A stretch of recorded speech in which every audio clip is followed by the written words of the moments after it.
I promise you've never heard a story like this before. World War I, often overshadowed by its devastating trenches, also saw an unprecedented clash unfold high above the battlefield, the dawn of aerial dogfights. At a time when airplanes had been in existence for barely a decade, the skies suddenly turned into a terrifying frontier of warfare. This is the story of the secret war in the skies during World War I, the pilots who changed everything. Let's go back to 1914. Airplanes were the shiny new kids on the block, barely even considered practical, let alone combat ready.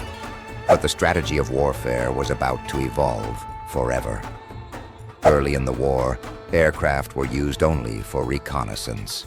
Being up high gave soldiers a panoramic view of enemy trenches, supply lines, and troop movements. But one fateful event changed the game entirely. Picture this. A French plane is flying near the German lines. A spark of ingenuity, or rather desperation, leads its pilot to take a rifle on board. Yes, a rifle. In mid-flight, he leans out and starts taking shots at enemy planes. This rudimentary attack set the stage for what would soon become a full-fledged aerial combat revolution. By the winter of 1915, the simple notion of shooting at the enemy from the sky transformed into something much more sophisticated. Enter the Dutch aviation pioneer, Anthony Fokker. Fokker designed the synchronization gear, a mechanism that allowed machine guns to fire between the spinning blades of an airplane's propeller. This invention armed the German Fokker Eindecker, turning it into the first true fighter plane. Suddenly, the skies became as dangerous as the trenches below, and thus began what pilots famously called the Fokker Scourge. The Germans dominated the skies. But as with every arms race in history, innovation didn't stop at the Germans. The Allies had their share of ingenuity and bravery. This part of history brings us to perhaps the most iconic figure from the aerial battles of World War I, Manfred von Richthofen, known more famously as the Red Baron. With his distinctive red aircraft and unerring aim, the Red Baron became a legend. He shot down 80 planes, an unheard-of achievement for the time. To the Allies, he was a dreaded adversary. To the Germans, he was a national hero. But what made the Red Baron particularly fascinating was his code of honor. While the war below was relentless and brutal, the war above followed an odd code of chivalry. It wasn't uncommon for rival pilots to salute each other after a dogfight. The air wasn't just filled with bullets, it was filled with gallantry and grim respect. And this respect wasn't limited to the Red Baron.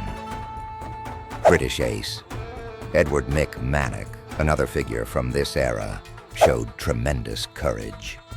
Mick shot down 61 enemy aircraft and was pivotal in training Allied pilots, despite his own personal fear of dying in a crash. Imagine it, being constantly surrounded by death, and yet holding on to a moral compass tight enough to live by a code. But back to the tactical evolution. The aviation battle wasn't confined just to dogfights. Bombers started making their way into the skies, adding yet another dimension to this secret war. When zeppelins and bombers rained destruction over cities, civilian populations began realizing how the nature of war itself had shifted. You could no longer feel safe just because you weren't near the front. World War I airplanes were rudimentary. They lacked radar, reliable navigation, or any real sense of safety. Yet around 20,000 pilots took to these flimsy machines to shape the future of modern warfare.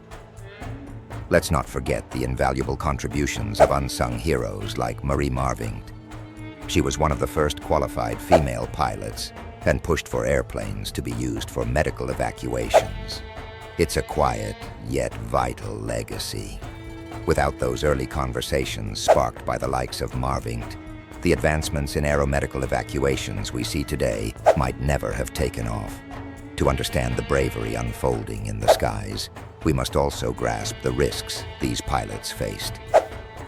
Equipment failures were common. The engine might seize up, a wing might splinter, or worse, your firing mechanism might jam. Parachutes weren't standard issue, so falling out of the sky was almost certain doom. And yet they flew. Despite fervent efforts, the outcome of aerial warfare during World War I wasn't as decisive as naval or land battles. However, it laid a foundation. By the end of the war in 1918, it was clear that air power would play a central role in wars to come. Tactical bombing, advanced fighter formations, and detailed reconnaissance became the norm. And that, my friends, is the remarkable tale of the secret war in the skies during World War I. Think about it. A mere decade after the invention of powered flight, humans turned the serene skies into a theater of war. It's a chapter in history that not only shifted the course of World War I, but shaped the entire future of modern aviation. Now, every time you look up and marvel at the planes soaring above, remember the incredible courage and ingenuity that first took humans into combat in the skies. And ask yourself, how far would you dare to soar for progress? Stay tuned for more fascinating anecdotes from world history